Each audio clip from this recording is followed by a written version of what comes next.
Hello everyone, it's great to walk with you again. Today, while we walk, I'll tell you about a classic Sherlock Holmes case, The Adventure of the Speckled Band.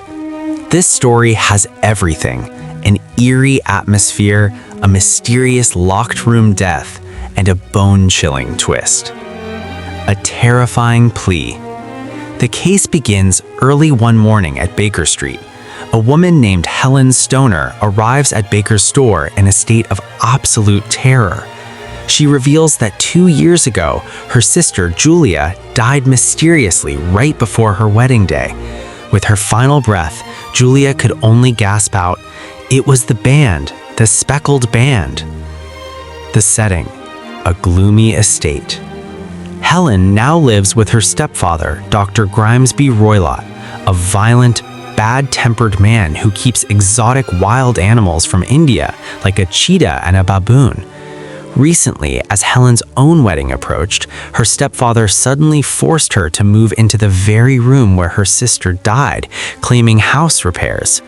At night, she began hearing a low whistle in the dead of night, the exact same sound her sister heard before she passed away. Sherlock Holmes steps in. Holmes and Watson secretly visit the estate and discover several bizarre details in the bedroom. A fake bell pull, a bell cord that isn't connected to anything. It just hangs uselessly right above the bed. A strange ventilator, a small air vent that doesn't lead outside, but instead connects to the stepfather's room. The bolted bed. Helen's bed is clamped to the floor, meaning it cannot be moved. The climax: a midnight ambush. Holmes and Watson sneak into Helen's room and wait in total darkness. Suddenly, a low whistle pierces the silence. Holmes immediately strikes a match and begins lashing furiously at the bell cord with his cane. A horrific scream erupts from the next room.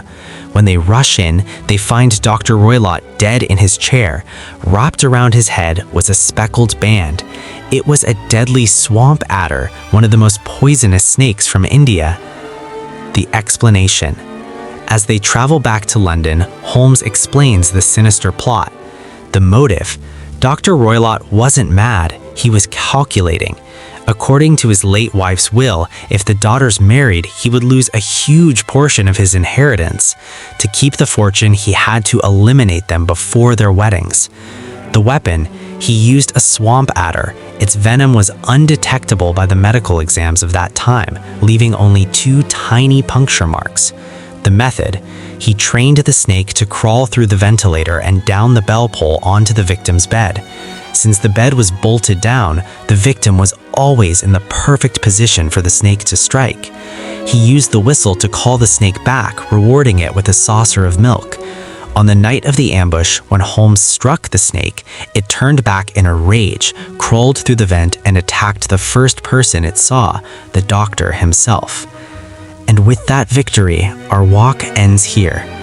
Thank you for walking with me to the end of the journey, and see you again soon in another adventure with so many more amazing books and stories. Goodbye for now.